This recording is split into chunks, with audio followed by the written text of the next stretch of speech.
ప్రభునందు ప్రియ దేవుని కుమారులారా, దేవుని కుమార్తెలారా, మీ అందరికి కూడా యేసుక్రీస్తు ప్రత్యక్షంలో ప్రత్యేకమైనటువంటి వందనాలు, అలాగే దేవునికి స్తోత్రాలు.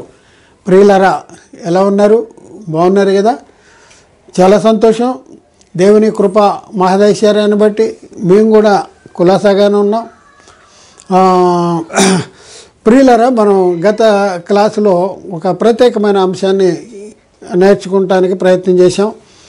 యేసుక్రీస్తు వారు సిలువలో మృతి పొంది ఆయన ఆరోహణమైనప్పుడు చెరగా కొనిపోయాడు అనేసి లేఖనాల్లో రాయబడి ఉంది. ఎఫెసీ పత్రిక 4:8 నుంచి కింద చదివితే, అందుచేత ఆయన ఆరోహణమైనప్పుడు చెరగా కొనిపోయాను. ఆరోహణం ఆయనగా ఆయన భూమి యొక్క కింది భాగాల్లో దిగినని అర్థం ఇచ్చుతున్నది. దిగినవాడు తానే సమస్తమును నింపునట్లు ఆకాశ మండలమును అన్నింటికంటేనూ మరి పైగా ఆరోహణమైన వాడునై ఉన్నాడు అంటాడు. అంటే చెరగా కొనిపోయి మనుషులకు ఈవులు అనుగ్రహించాడు అంట యేసుక్రీస్తు వారు. అయితే ప్రియులారా, ఒకసారి ఆలోచించేయండి. మనం గత క్లాసులో అంతకుముందు క్లాసులో మనం నేర్చుకున్నది ఏంటంటే, యేసుక్రీస్తు వారు ఏ చెరగా కొనిపోయాడు అంటే, ధర్మశాస్త్రం వల్ల పాపము అనే చెరనే యేసుక్రీస్తు వారు సెలవులో ధర్మశాస్త్రాన్ని కొట్టివేయటం ద్వారా ధర్మశాస్త్రం వల్ల పాపం అనే చెరగా తీసుకుపోయిన తర్వాత చెరగా కొనిపోయిన తర్వాత మనుషులకు అనుగ్రహించిన ఈవులేంటి అనే దాని గురించి కూడా చాలా చక్కగా మనం కిందటి క్లాసులో అసలు ఏ ఈవుల్ని మరి మనుషులకు అనుగ్రహించాడు అనే సంగతి మనం 54 ఈవుల్ని సుమారు మనం తెలుసుకున్నాం, అంటే గుర్తించాం.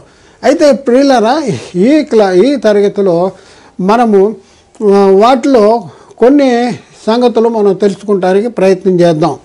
ప్రియులారా, మనుషులకు అనుగ్రహించిన ఈవులు. ఈరోజు పాఠం ఏంటంటే, యేసుక్రీస్తు వారు చెరగా కొనిపోయి మనుషులకు అనుగ్రహించిన ఈవులేంటి అనే దాని గురించి కొన్ని సంగతులు మనం నేర్చుకుంటానికి ప్రయత్నం చేద్దాం. ప్రియులారా, ఆదాము ఆజ్ఞను అతిక్రమించి పోగొట్టుకున్నటువంటి మహిమను యేసుక్రీస్తు వారు శిలువ మరణ పునరుద్ధానం ద్వారా మరల మనకి అనుగ్రహించాడు. యేసుక్రీస్తు వారు శిలువలో తన పరిశుద్ధ రక్తాన్ని కార్చి పాప క్షమాపణ, రక్షణ, విమోచన, దేవునితో సమాధాన స్థితిని మనకి కల్పించాడు. కాబట్టి ప్రియులారా, ఒకసారి మనం ఆలోచించేస్తే, యేసుక్రీస్తు వారు నీతిని జరిగించి లోకంలోనికి నీతిని తెచ్చాడు. యేసుక్రీస్తు వారు లోకానికి తెచ్చిన నీతికి మనము వారసులు కావాలంటే మనము కూడా నీతిని జరిగించాలి. సువార్తకు లోబడాలి. నీతిని జరిగించాలంటే సువార్తకు లోబడాలి. అప్పుడే యేసుక్రీస్తు వారు ధర్మశాస్త్రము వలన పాపమనే చెర నుండి విడిపించబడి దేవుడు యేసుక్రీస్తు ద్వారా అనుగ్రహించి ఈవులకు మనము వారసులమవుతాం, లేకపోతే ఆ ఈవుల్ని మనం పొందుకుంటాము. ఇది మనం గుర్తించాలి. యేసుక్రీస్తు వారు సిలువలో రక్తాన్ని చిందించి ధర్మశాస్త్రం వలన పాపమనే చెరగా తీసిపోయాడు. ఈ తీసిపోవటం ద్వారా జరిగింది ఏంటి అంటే, అసలు అద్భుతమైన సంగతి జరిగింది. ప్రియులారా, గ్రహించండి, అర్థం చేసుకుంటానికి ప్రయత్నం చేయండి. ప్రియులారా, మానవుడు ఆ మొదటి మానవుడు అయిన ఆదాము ఆజ్ఞను అతిక్రమించక మునుపు ఆదాము కలిగి ఉన్నటువంటి ఆధిక్యతలు, లేకపోతే మహిమ, ఆదాము కలిగి ఉన్న మహిమ, ఎలాంటి మహిమ కలిగి ఉన్నాడో అలాంటి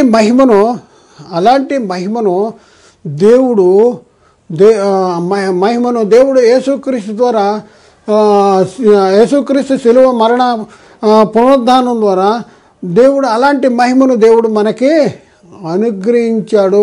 ఆదాము పోగొట్టుకున్నటువంటి మహిమను, అంటే ప్రపంచ పునఃస్థితి స్థాపన, ముందున్న స్థితిని మనం సంపాదించుకుంటున్నాము. ఆదాము ముందున్న స్థితి, ప్రపంచ పునఃస్థితి స్థాపన అనేది ఎప్పుడు జరిగిందంటే, యేసుక్రీస్తు మృతుల పునరుద్ధానం తర్వాత ఎవరైతే వాక్యాన్ని సువార్తకు లోబడ్డారో ఆ లోబడిన వారు ప్రపంచ పునఃస్థితి స్థాపనలో పాలివారుగా ఉన్నటువంటి పరిస్థితి. కాబట్టి ప్రియులారా ఒకసారి ఆలోచించేయండి. యేసుక్రీస్తు వారు శిలువ మరణ పునరుద్ధానం ద్వారా ధర్మశాస్త్రము వలన పాపం అనే చెరగా కొనిపోయాడు. మానవుడికి దేవునికి మధ్యలో ఉన్నది ఏంటంటే పాపము అనేది మానవుడికి దేవునికి మధ్యలో ఉన్నటువంటి పరిస్థితి. ఎప్పుడైతే ఆ పాపాన్ని తీసివేసేసాడో పాపాన్ని తీసివేయటం ద్వారా తిరిగి మానవుడు ఆదాము పోగొట్టుకున్న మహిమకు వారసుడిగా అయ్యేటటువంటి పరిస్థితి. ఆదాము పోగొట్టుకున్న మహిమను మనం పొందుకోవాలంటే యేసుక్రీస్తు నీతిని జరిగించి లోకంలోనికి నీతిని తీసుకొచ్చాడు. మనము కూడా ఏం చేయాలంటే నీతిని జరిగించాలి. లోకంలోనికి వచ్చిన నీతికి వారసులు అవుతాం. నీతిని జరిగిస్తే నీతికి వారసులు అవుతాం. కాబట్టి ప్రియులారా ఈరోజు మొదటి క్లాస్ చెరగా కొనిపోయి మనుషులకు అనుగ్రహించిన ఈవులేంటి అనే దాంట్లో ప్రారంభ క్లాసును మనం కొన్ని నిమిషాలు మనం తెలుసుకుంటానికి ప్రయత్నం చేద్దాం. క్లాస్ నెంబర్ 1లో ఒకటి పాప మరణ నియమము నుండి మనలను విడిపించను. మొట్టమొదట యేసుక్రీస్తు జరిగించింది ఏంటంటే శిలువ మరణము ద్వారా ధర్మశాస్త్రాన్ని శిలువలో కొట్టివేసేసాడు. పాప మరణ నియమము అది ధర్మశాస్త్రము. ఎందుకు పాప మరణ నియమమైంది?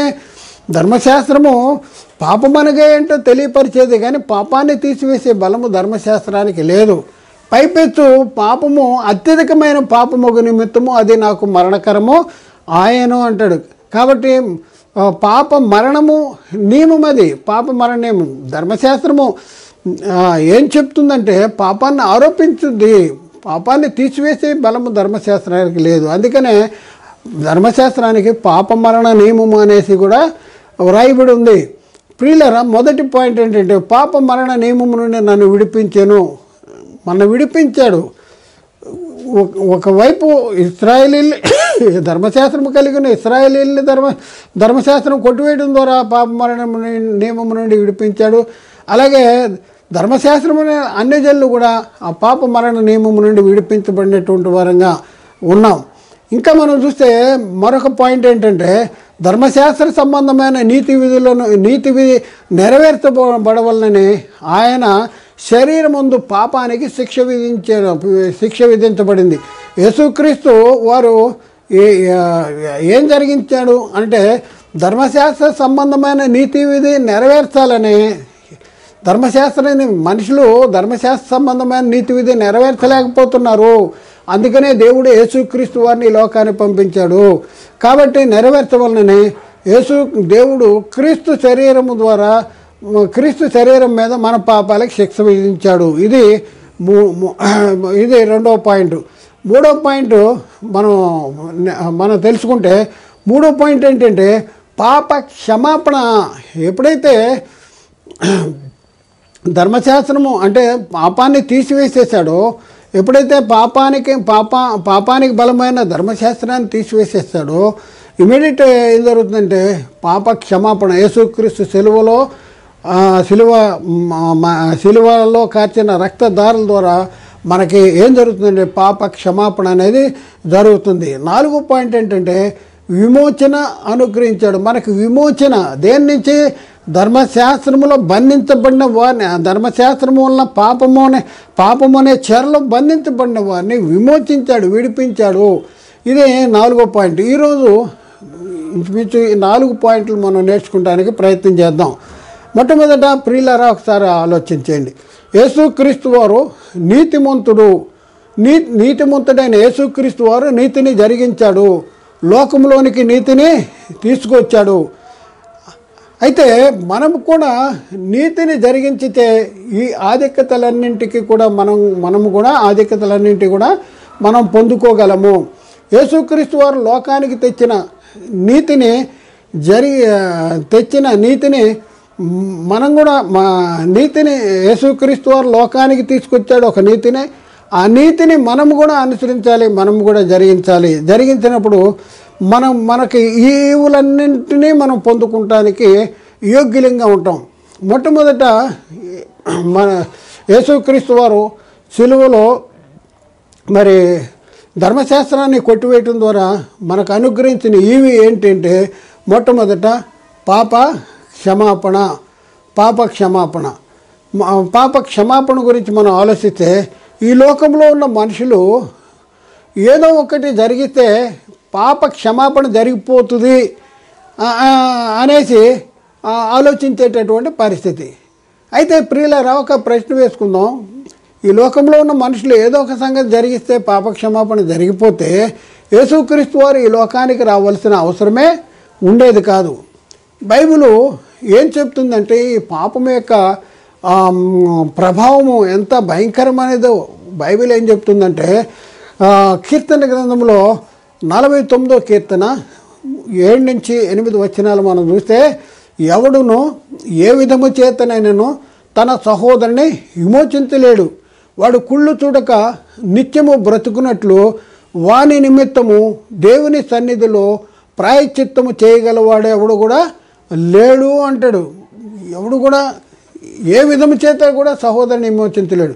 అలాంటి భయంకరమైనటువంటి పరిస్థితుల్లో ఈ లోకంలో ఉన్న మానవులు ఉన్న పరిస్థితుల్లో దేవుడు మనల్ని ప్రేమించి తన సొంత కుమారుని అయిన యేసుక్రీస్తుని పాప శరీరాకారాన్ని ధరింపచేసి ఈ లోకానికి పంపించి ఆయన శరీరం ముందు మన పాపాలకి శిక్ష విధించాడు.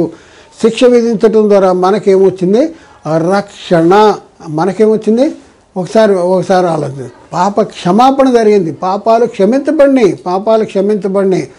ఎవడునూ చేయలేని పని దేవుడు యేసుక్రీస్తు ద్వారా జరిగించాడు.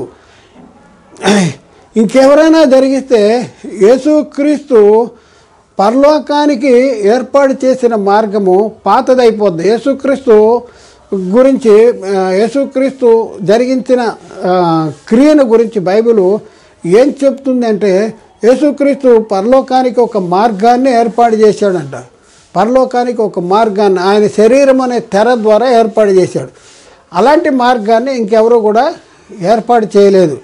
కానీ బైబిల్లో ప్రియులారా, బైబిల్ ఏం చెప్తుందంటే రక్తము చిందించకుండా పాప క్షమాపణ జరగదని సామాన్యంగా చెప్పవచ్చును అంటాడు. హెబ్రీ పత్రిక 9వ అధ్యాయంలో 22వ వచనంలో అక్కడ రాయబడింది ఏముందంటే, మరియు ధర్మశాస్త్ర ప్రకారము సమస్త వస్తువులు రక్తము చేత శుద్ధి చేయబడినని రక్తము చిందించకుండా పాప క్షమాపణ కలుగుదని సామాన్యముగా చెప్పవచ్చును అనేసి అక్కడ రాయబడింది. కాబట్టి ప్రియులరా, ధర్మశాస్త్ర ప్రకారము రక్తము చిందించకుండా పాప క్షమాపణ కలగదంట. అందుకనే యేసుక్రీస్తు వారు రక్త మాంసముల్లో పాలువాడాడు. యేసుక్రీస్తు వారు రక్త మాంసాల్లో ఎందుకు పాలువాడాడంటే రక్తము చిందించకుండా పాప క్షమాపణ జరగదు. హెబ్రీ పత్రికలో 2వ అధ్యాయంలో 14-15 వచనాలు మనం చదివితే, కాబట్టి ఆ పిల్లలు రక్త మాంసములు గలవారైనందున ఆ ప్రకారమే మరణము యొక్క బలము గలవాన్ని అనగా అపవాదిని మరణము ద్వారా నశింపజేయుటకును జీవితకాలం అంతైను మరణ భయం చేత దాస్యమునకు లోబడిన వారిని విడిపించుటకును ఆయన కూడా రక్త మాంసముల్లో పాలివాడు అయ్యాడు అనేసి లేఖనాల్లో చాలా స్పష్టంగా చెప్తా ఉన్నాయి. యేసుక్రీస్తు రక్త మాంసంలో ఎందుకు పాలివాడయ్యాడు అనే పాఠము పాలివాడయ్యాడు. దానికి జవాబు ఏంటంటే, అనేకుల పాప క్షమాపణ నిమిత్తము రక్తము చిందించాలి కనుక, అనేకుల పాప క్షమాపణ కోసం. ఎందుకంటే రక్తము చిందించకుండా పాప క్షమాపణ జరగదని సామాన్యంగా చెప్పవచ్చు. అందుకనే యేసుక్రీస్తు వారు రక్త మాంసాల్లో పాలివాడు అవ్వాల్సిన వచ్చింది పాప క్షమాపణ కోసం. యేసుక్రీస్తు చెప్తున్న మాట ఏంటంటే, ఆయన జీవించిన కాలంలో ఏం చెప్తున్నాడంటే, ఇది నా రక్తము అనగా పాప క్షమాపణ నిమిత్తము అనేకుల కొరకు చిందించబడుతున్న నిబంధన రక్తము. ఒక నిబంధన రక్తం అంటే అనేక పాపముల కొరకు చిందించబడుతున్న నిబంధన రక్తము అంటాడు. మత్తయి సువార్తలు ఈ మాటలు ఎక్కడ ఉన్నాయి? మత్తయి సువార్తలో 26వ అధ్యాయం 28వ వచనంలో ఈ మాటలు ఉన్నాయి. ఇంకా మనం చూస్తే యేసుక్రీస్తు వారు అనేకుల పాప క్షమాపణ నిమిత్తము సిలువలో రక్తం చిందించాడు. అనేకుల పాప క్షమాపణ నిమిత్తం సిలువలో రక్తం చిందించాడు. లోకంలో ఉన్న వారందరికీ కూడా పాప క్షమాపణ అనుగ్రహించాడు. యేసుక్రీస్తు వారు సిలువలో కార్చిన రక్తము వలన మనకు విమోచన అనగా మన అపరాధాలకి క్షమాపణ కలుగుతున్నది. ఈ మాటలు ఎక్కడ రాయబడి ఉన్నాయంటే పౌలు గారు ఎఫ్సీలకు రాసిన పత్రికలో మొదటి అధ్యాయంలో 7వ వచనంలో మనం చూసుకుంటే, దేవుని కృపా మహదైశ్వర్యమును బట్టి ఆయన ప్రియనియందు ఆయన రక్తము వలన మనకు విమోచన అనగా మన అపరాధములకు క్షమాపణ కలుగుచున్నది అనేసి అక్కడ చాలా స్పష్టంగా రాయబడింది. అలాగే ప్రియులారా, కొలస్సీ పత్రికలో కూడా పౌలు చెప్తా ఉన్న మాట ఏంటంటే, ఆ కుమారునియందు మనకు విమోచనము అనగా పాప క్షమాపణ కలుగుతున్నది. ఆ కుమారునియందు మనకు విమోచన అనగా మన పాప క్షమాపణ కలుగుతున్నది. అలాగే ప్రియులారా, అపోస్తుల కార్యాల్లో 10వ అధ్యాయంలో 43వ వచనాన్ని మనం పరిశీలన చేస్తే, ఆయన యందలి విశ్వాసం ఉంచువాడెవడో వాడు ఆయన నామమూలముగా పాప క్షమాపణ పొందునని ప్రవక్తలందరూ ఆయన గురించి సాక్ష్యం ఇచ్చారు. ప్రవక్తలందరూ ఆయన గురించి ఏమని సాక్ష్యం ఇచ్చారంటే, ఆయన నామమందు విశ్వాసం ఉంచువాడెవడో ఆయన నామూలంగా పాప క్షమాపణ పొందుతారు అనేసి ప్రవక్తలు సాక్ష్యం ఇచ్చారంట. ప్రశ్న, ఎందుకు ఆయన నామమూలంగా పాప క్షమాపణ కలుగుతుంది? జవాబు, పాపానికి బలమైన ధర్మశాస్త్రమును తల సిలువలో కొట్టివేయటను బట్టే ఆయన నామము మూలంగా పాప క్షమాపణ మనకే కలుగుతుంది. మరొక వచనాన్ని మనం పరిశీలన చేస్తే అపోస్తుల కార్యాల్లో 13వ అధ్యాయంలో 38వ వచనంలో చూస్తే, కాబట్టి సహోదరులారా, మీకు ఈయన ద్వారానే పాప క్షమాపణ ప్రచురమవుతున్నది. ఈయన ద్వారానే పాప క్షమాపణ ప్రచురమవుతున్నది అంటున్నాడు. అపోస్తుల కార్యాల్లో 5వ అధ్యాయంలో 31వ వచనంలో అక్కడే ఉంది, ఇశ్రాయేలీయులకు మారు మనసు పాప క్షమాపణ దయచేయుటకై దేవుడు ఆయనను అధిపతిగాను రక్షకునిగాను తన దక్షిణహస్త బలము చేత హెచ్చించి ఉన్నాడు అంటాడు. ఇశ్రాయేలీకి మారు మనసు పాప క్షమాపణ దయచేయటానికి దేవుడంట ఆయన అధిపతిగా రక్షకుడిగా హెచ్చించి ఉన్నాడంట. చూడండి ప్రియులారా, ఇశ్రాయేలీలకు ఏమి అవసరమంట అంటే మారు మనసు అవసరం, పాప క్షమాపణ అవసరం. ఇశ్రాయేలీకి అవసరం మారు మనసు, పాప క్షమాపణ. అందుకనే మనం చూస్తే ఇశ్రాయేలీలకు రక్షణ యేసుక్రీస్తు మొదటి రాకడలో జరిగిందా, లేకపోతే భవిష్యత్తులో 2వ రాకడలో యేసుక్రీస్తు వచ్చినప్పుడు వాళ్ళని రక్షిస్తాడా? ప్రశ్న మరొకసారి చాలా జాగ్రత్తగా ఆలోచించి, ఇశ్రాయేలీలకు రక్షణ యేసుక్రీస్తు మొదటి రాకడలో జరిగిందా, లేకపోతే భవిష్యత్తులో యేసుక్రీస్తు 2వ రాకడలో వచ్చినప్పుడు ఇశ్రాయేలీని రక్షిస్తాడా? మరి దీనికి సమాధానం చెప్పాలి. యేసుక్రీస్తు మొదటి రాకడలో ఇశ్రాయేలీలకి రక్షణను సిద్ధపరచలేదా? ఒకసారి ఆలోచించుకోవాల్సిన అవసరం ఉంది. ప్రియులారా, మరి నేటి కాలంలో జరుగుతున్నటువంటి అబద్ధ బోధ ఏంటంటే, భవిష్యత్తులో అనగా యేసుక్రీస్తు 2వ రాకడలో వచ్చినప్పుడు ఇశ్రాయేలీల్ని రక్షిస్తాడు. యేసుక్రీస్తు ఇశ్రాయేల్ని 2వ రాకడలో యేసుక్రీస్తు వచ్చినప్పుడే ఇశ్రాయేలీల్ని రక్షిస్తాడు అనేసి చెప్తా ఉన్నారు. అంటే యేసుక్రీస్తు మొదటి రాకడలో ఇశ్రాయేలీలు కఠిన మనసు ఉంది, అందుకనే భవిష్యత్తులో 2వ రాకడలో వాళ్ళకి రక్షణ కలిగజేస్తాడు అని చెప్తా ఉన్నారు. ప్రియులారా, ఒకసారి ఆలోచించేయండి. ఇశ్రాయేలీలకి భవిష్యత్తులో రక్షణ లేదు. ఇప్పుడు యేసుక్రీస్తు వచ్చి సిలువలో మృతి పొందింది, సిలువలో రక్తాన్ని కార్చింది, మరణము పొందింది, సమాధి చేయబడింది. దేనికోసము అంటే అందరి కోసము, ఒకళ్ళ కోసం కాదు, అందరి కోసము. ఓన్లీ ఇశ్రాయేలీల కోసమే మాత్రమే కాదు. ఇప్పుడున్న పరిస్థితుల్లో యేసుక్రీస్తు ఎప్పుడైతే ధర్మశాస్త్రాన్ని కొట్టివేసేసాడో, ఇశ్రాయేలీల యొక్క ప్రత్యేకత ఏంటంటే ధర్మశాస్త్రము.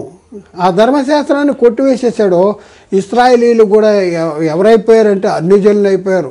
ఇశ్రాయేలీలు కూడా ప్రత్యేకత అనేది లేదు. ఎప్పుడైతే యేసుక్రీస్తు సిలువలో ధర్మశాస్త్రాన్ని కొట్టివేసేసాడో ఇశ్రాయేల్ యొక్క ప్రత్యేకత అనేది ఏమీ లేదు. వాళ్ళు కూడా అన్ని జనులు అయిపోయారు.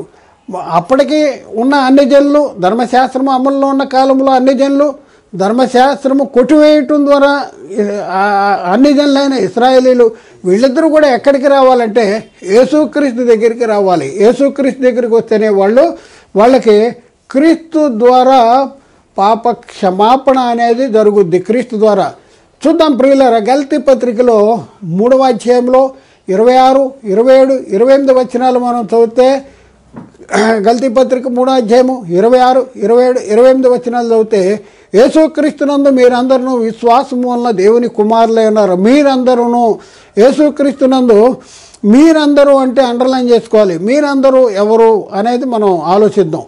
అలాగే 27వ వచనంలో క్రీస్తులోనికి బాప్తిజం పొందిన మీరందరూ అంటాడు. క్రీస్తులోనికి బాప్తిజం పొందిన మీరందరూ క్రీస్తును ధరించుకొని ఉన్నారు.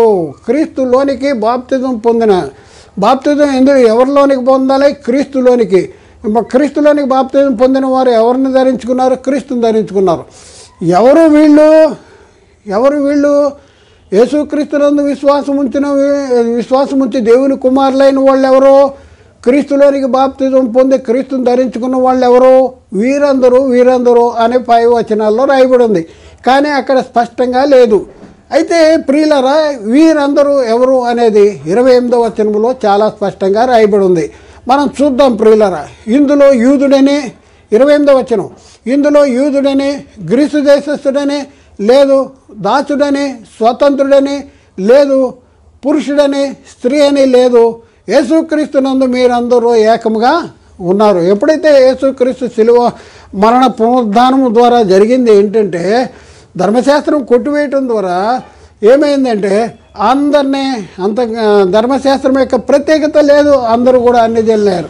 అయితే వీళ్ళందరిలోంచి అంతకుముందు అన్ని జనుల కానించి ఇస్రాయేలీలోంచి ధర్మశాస్త్రం కొట్టివేయటం ద్వారా అన్ని జనులైన ఇస్రాయేలీల నుంచి వీళ్ళందరూ కూడా ఎక్కడ రావాలంటే యేసుక్రీస్తు దగ్గరికి రావాలి. కాబట్టి ప్రియులారా, యేసుక్రీస్తు మొదటి రాకడలో ఆయన జరిగించింది ఏంటి అంటే, ఎవరి కోసం ఆయన శిలువ మరణ పునరుద్ధానం చెందాడు? ఎవరి కోసం శిలువలో రక్తాన్ని కార్చాడు అంటే అందరి కోసము. ఇందులో యూదుడని లేదు, గ్రీసు దేశస్థుడని లేదు, స్త్రీ అని లేదు, పురుషుడని లేదు, దాసుడని లేదు, స్వతంత్రుడని లేదు, ఏ భేదం లేదు. అందరూ యేసుక్రీస్తునందు విశ్వాసం ఉంచిన వీరందరూ దేవుని కుమారులే ఉన్నారు. క్రీస్తులోనికి బాప్తిజం పొందిన మీరందరూ క్రీస్తును ధరించుకొని ఉన్నారు. కాబట్టి ప్రియులారా, ఒకసారి ఆలోచించేయండి. భవిష్యత్తులో యూదులకి రక్షణ అని చెప్పే బోధ సత్యమైన బోధ కాదు, అదే అబద్ధమైన బోధ. ఇప్పుడే రక్షణ పొందాలి. యేసుక్రీస్తు రెండవసారి వచ్చేది దేనికోసం అంటే సంఘాన్ని తీసుకువెళ్ళటానికి వస్తాడు. సంఘము ఎవరైనా సరే సంఘములో చేర్చబడితేనే పరలోకానికి వెళ్ళేటటువంటి అవకాశం ఉంది. ఇంకా మనం పాప క్షమాపణ గురించి మరొక వచనాన్ని చూద్దాం. యేసుక్రీస్తు వారు సౌలు అనబడిన పౌలుతో చెప్తున్న మాటను మనం ఒకసారి పరిశీలన చేస్తే, అపోస్తుల కార్యాల్లో 26వ అధ్యాయము 18వ వచనంలో మనం చూస్తే, అక్కడ యేసుక్రీస్తు వారు యేసుక్రీస్తు వారు పౌలుతో చెప్తున్నాడు, వారు చీకటిలో నుండి వెలుగులోనికి, సాతాను అధికారము నుండి దేవుని వైపుకు తిరిగి నాయందలి విశ్వాసము చేత పాప క్షమాపణను పరిశుద్ధపరచబడి వారిలో స్వాస్థ్యమును పొందినట్లు వారి కన్నులు తెరచుటకే నేను నిన్ను వారి యొద్దకు పంపుతున్నాను అంటాడు. వారి కన్నులు తెరవటానికి ఏంటంట? చీకటిలో నుండి వెలుగులోనికి, సాతాను అధికారములో నుండి దేవుని వైపుకు నాయందలి విశ్వాసము చేత పాప క్షమాపణ ఎవరైనా విశ్వాసం ఉంచాలి? యేసుక్రీస్తునందు విశ్వాసం ఉంచాలి. అందుకనే నేను నిన్ను వారి దగ్గరికి పంపిస్తున్నా. వారి కన్నులు తెరవబడాలి. వాళ్ళ కన్నులు వాళ్ళు చూస్తలేదా అంటే చూస్తూ ఉన్నారు, కానీ వాళ్ళకి ఏ నేత్రాలు లేవంటే మనోనేత్రాలు లేవు. వాళ్ళ మనోనేత్రాలు తెరవటానికే నేను వారి దగ్గర పంపిస్తున్నాను అనేసి యేసుక్రీస్తు వారు ఇక్కడ పౌలుతో చెప్తున్న మాట మనం చూస్తూ ఉన్నాం.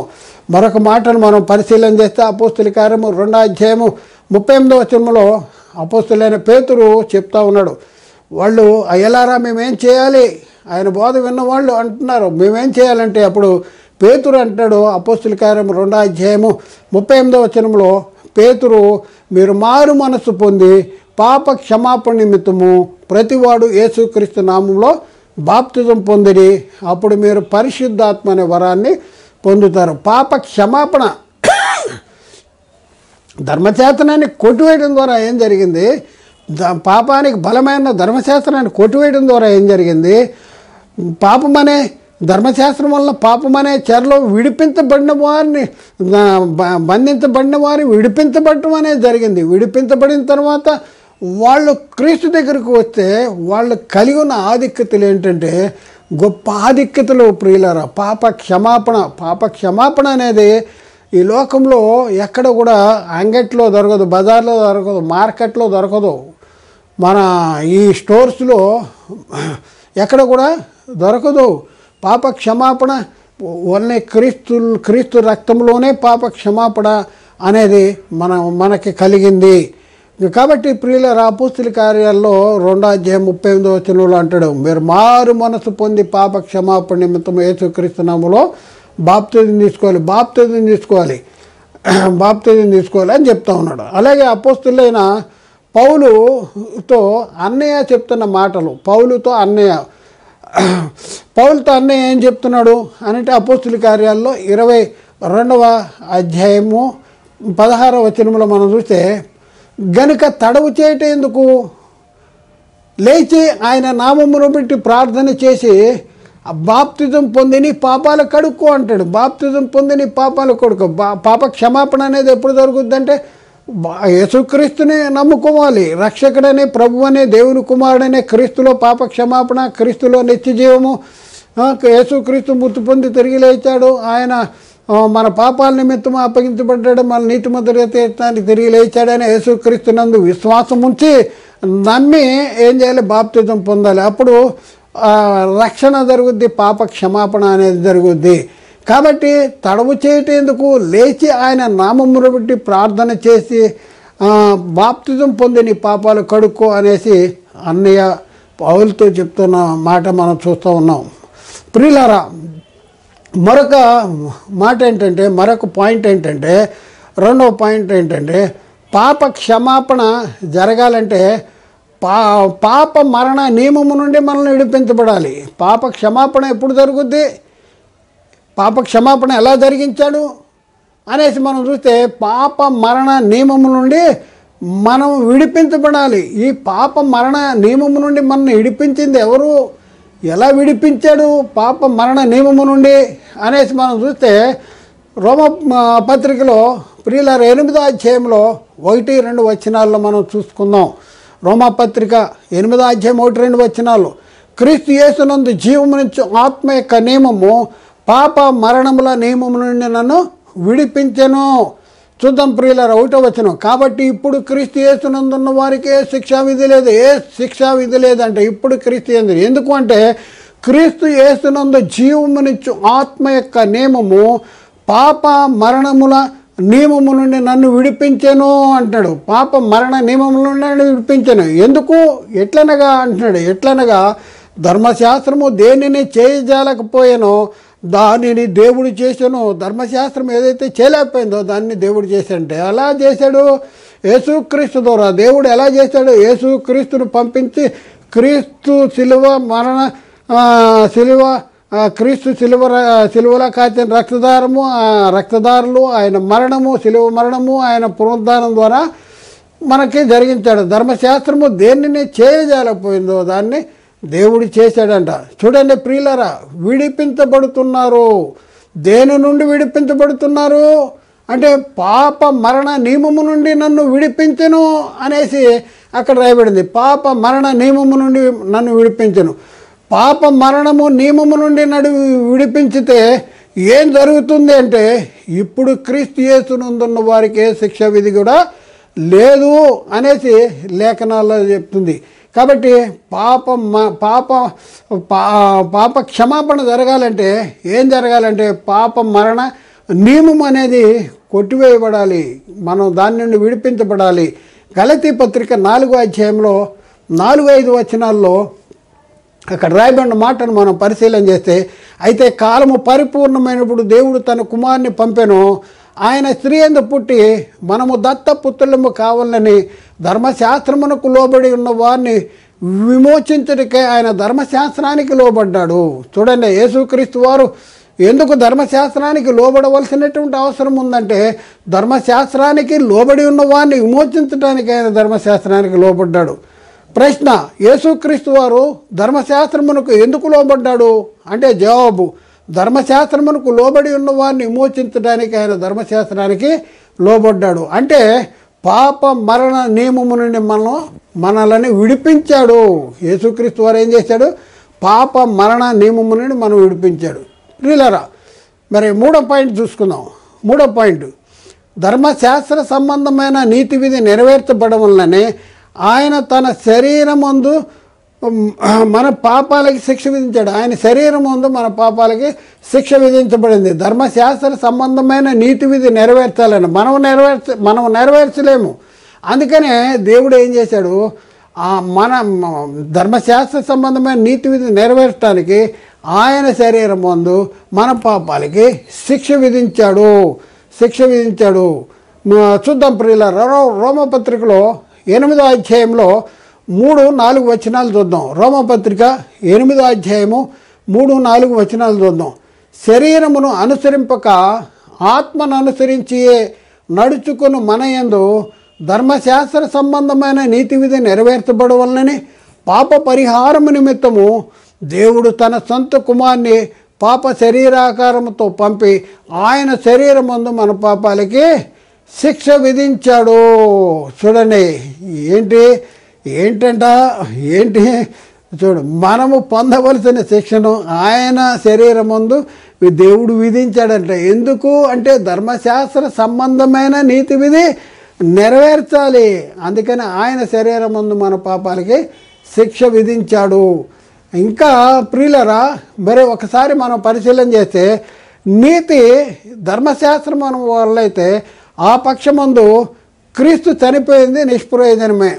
ప్రియులరా, ఆ దినాలలో చాలామంది మరి క్రీస్తు దగ్గరికి వచ్చిన యూదులు కానీ ఇంకా చాలామంది యూదులు కానీ వీళ్ళు అంటున్నది ఏంటంటే, మేము ధర్మశాస్త్రం వల్ల నీతిమంతులుగా కూడా తీర్చబడతాం, ధర్మశాస్త్రం వల్ల కూడా నీతిమంతులుగా తీర్చబడే పరిస్థితి ఉంది అనేసి భ్రమించేటటువంటి పరిస్థితి ఉంది. అందుకనే పౌలు అలాంటి వారితో చెప్తున్న మాట ఏంటంటే, గలతీ పత్రిక 2వ అధ్యాయంలో 21వ వచనములు చూస్తే, నేను దేవుని కృపను నిరర్ధకము చేయను, నీతి ధర్మశాస్త్రము వలనైతే ఆ పక్షమున క్రీస్తు చనిపోయినది నిష్ప్రయోజనమే అంటాడు.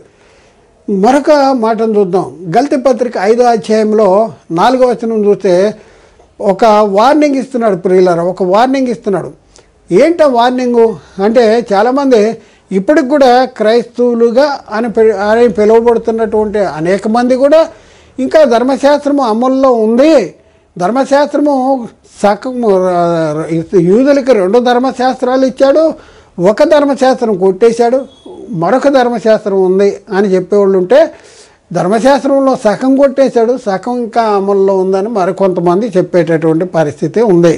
కానీ ప్రియులరా, ఒకసారి లేఖనం ఏం చెప్తుంది అనేసి మనం అలాంటి వాళ్ళతో లేఖనం చెప్పే మాట ఏంటంటే, గలతీ పత్రిక 5వ అధ్యాయంలో 4వ వచనంలో మనం చదువుకుంటే ప్రియులరా, అక్కడ ఏమనుందంటే, మీలో ధర్మశాస్త్రం వలన నీతిమంతులని తీర్చబడు వారెవరో వారు క్రీస్తు నుండి బొత్తిగా వేరు చేయబడి ఉన్నారు, కృపలో నుండి తొలగిపోయి ఉన్నారు. మీలో ఎవరైనా కూడా ధర్మశాస్త్రం వలన నీతిమంతులుగా తీర్చబడాలంటే వాళ్ళు పరిస్థితి ఏంటంటే, క్రీస్తు నుండి బొత్తిగా వేరే చేయబడి ఉన్నారు. క్రీస్తు సంఘానికి శిరస్సు అయితే క్రీస్తు నుండి వేరు చేయబడితే మొండెము అనేది శవముగా ఉంటుంది, దానికి ప్రయోజనం ఏముందో ఒకసారి. అలాగే కృప నుండి తొలగిపోతారు. కృప మనం రక్షణ పొందేది కృప ద్వారానే మీరు రక్షణ పొందుతున్నారు. ఇది మీ వలన కలిగింది కాదు, అది క్రియల వల్ల కలిగేది కాదు. దేవుని కృప ప్రత్యక్షత యేసుక్రీస్తు. కాబట్టి ధర్మశాస్త్రం వల్ల నీతిమంతులుగా తీర్చబడేటటువంటి పరిస్థితి ఏం లేదు.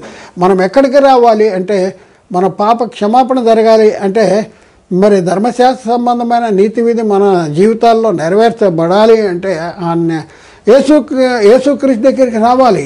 ఇప్పుడు క్రీస్తు యేసునందున్న వారికి ఏ శిక్షా విధి కూడా లేదు. రోమాపత్రిక 8వ అధ్యాయం 1వ వచనములు 8వ అధ్యాయం. కాబట్టి ఇప్పుడు క్రీస్తు యేసునందున్న వారికి ఏ శిక్షా విధి కూడా లేదు. కాబట్టి ప్రియులారా ఒకసారి ఆలోచించేయండి. మరి ఇప్పుడున్న పరిస్థితుల్లో పాప క్షమాపణ జరగాలన్నా సరే, మరి ధర్మశాస్త్ర సంబంధమైన నీతి విధి మన జీవితాల్లో నెరవేర్చబడాలంటే మనం ఎవరి దగ్గరికి రావాలి? యేసుక్రీస్తు దగ్గరికి రావాలి. కాబట్టి ప్రియులారా చాలా జాగ్రత్తగా మనం ఆలోచించుకోవాల్సిన అవసరం ఉంది. పాప మరణ నియమము నుండి మనం విడిపించబడ్డాం. ధర్మశాస్త్ర సంబంధమైన క్రియల సంబంధమైన నీతి విధి మన కోసం అంటే నెరవేర్చబడవలన యేసుక్రీస్తు ఆయన శరీరం ముందు పాపాలకి శిక్ష విధించబడ్డాడు, మనల్ని నీతిమంతుడిగా తీర్చాడు. అలాగే పాప క్షమాపణను అనుగ్రహించినట్టు పరిస్థితి మనం చూస్తూ ఉన్నాం. మరొక చూద్దాం ప్రియులారా. ఇంకా మనం చూసుకుంటే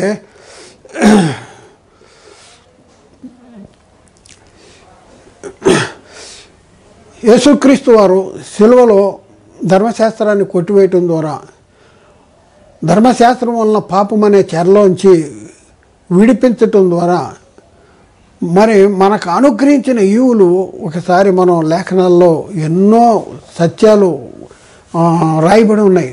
అయితే మనం గ్రహించగలుగుతున్నామా, మనం తెలుసుకోగలుగుతున్నామా, మనం చూడగలుగుతున్నామా, అవన్నీ కూడా మనం అర్థం చేసుకోగలుగుతున్నామా, ఇవన్నీ కూడా పరిశీలన చేయాలి. కాబట్టి ప్రియులారా రాబో తరగతుల్లో ఇంకా అద్భుతమైనటువంటి సంగతులు, ఇప్పుడు కొన్ని సంగతులు మాత్రం మనం తెలుసుకున్నాం. ఇప్పటికి 54 సంగతులు మీకు మొదటి క్లాసులో టూకీగా మనం చెప్పాం. అయితే ఆ 54 క్లాసులు మనం తెలుసుకుంటానికి ప్రయత్నం చేద్దాం.